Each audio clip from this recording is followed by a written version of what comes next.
Yo, what's up mga parts? May red light motor po sa aking mga followers dyan. So ayan, sasagutin natin. So ano rin bang pagkakaiba ng all stock, super stock at pure stock? So ayan, punta muna tayo sa all stock. So pag sinabing all stock, wala tayong gagalawin na kahit na ano sa inner parts ng engine at sa outer parts ng motor natin. Ibig sabihin, wala tayong babaguhin na kahit na ano sa motor natin. So, consider ba na all stock pa rin kapag tinanggal natin yung airbox ng motor natin?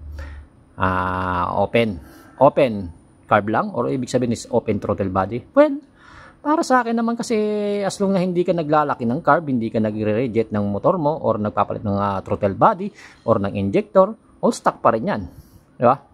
So para sa akin pero sa iba ewan ko sa kanila hindi na all stock pagka tinanggal yung air cleaner. Well, sa kanila basta as long na wala kayong babaguhin sa outer parts ng mga gulong nyo, ng mga sprocket nyo at kung ano-ano.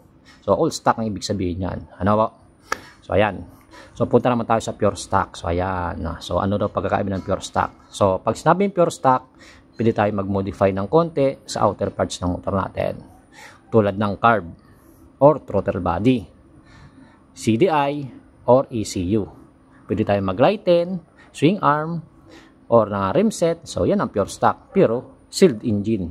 So, wala tayong babaguhin sa loob ng makina natin. So, yan ang pure stock. Diba? O, yan. Malinaw yan, ha? So, punta naman tayo sa super stock. So, ayan. Pagdating naman sa super stock, para dito, medyo may konting modification tayo sa motor natin. So, pag sinabing super stock, hindi natin babaguhin pa rin yung cc ng motor natin. Pero, pwede tayo mag-modify sa loob ng makina natin. Like higher compression sa pamamagitan ng pagpalit ng piston.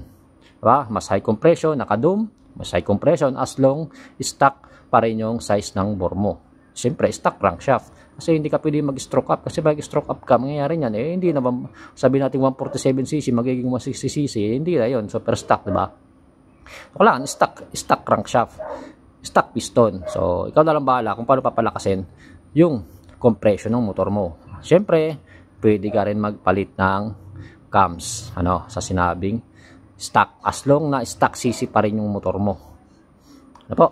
And then, throttle body or carb, racing ECU, or racing carb, racing CDI. So, ayan. And then, ayan. Pagaan ka, magpalitin. O, yan po ang super stock. As long na stock CC yung motor mo. Ano po? Pwede ka mag-modify sa loob ng makina mo. As long na stock CC. Kaya nga super stock, ibig sabihin, pinalakas na stock. Ayan po, So, malakas yan. So, wala po yun sa cc ng motor. Yung mga super stock, cc bakil lang to 180cc natin kasi touring lang to par. Stock cams, stock valve, stock port. Diba? Papayakin lang to ng super stock par. Ako nagsasabi sa inyo. Diba?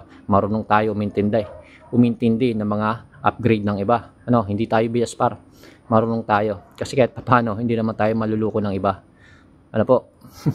Kahit paano, naglaro din naman tayo ng legal race at may alam naman tayo sa lahat ng mga pyesa at kung paano binubuo yan. At alam natin kung paano binubuo yung mga motor natin. Galing na po ako sa pinakamababang set hanggang sa mas mataas na set. Nakasubok na tayo ng all stock, PCC, CPC, 170cc, 180cc at 235cc. Yun na yung pinakamataas ko na nasubukan sa rider ko, 235cc. Kaya hindi na tayo basta-basta maluluko ng iba. Na kesyo ganito, stock lang daw ganito, ganyan. Ako po. Wag ako par. Iba na lang, ikwento mo na lang sa iba. So sa iba mo na lang ikwento yan kasi hindi sa akin ubra yung mga ganyan na. So ito, motor ko ngayon, 180cc. So alam niyo naman siguro yan kung ano mga piyesang kinabit natin. So plug and play lang po yan.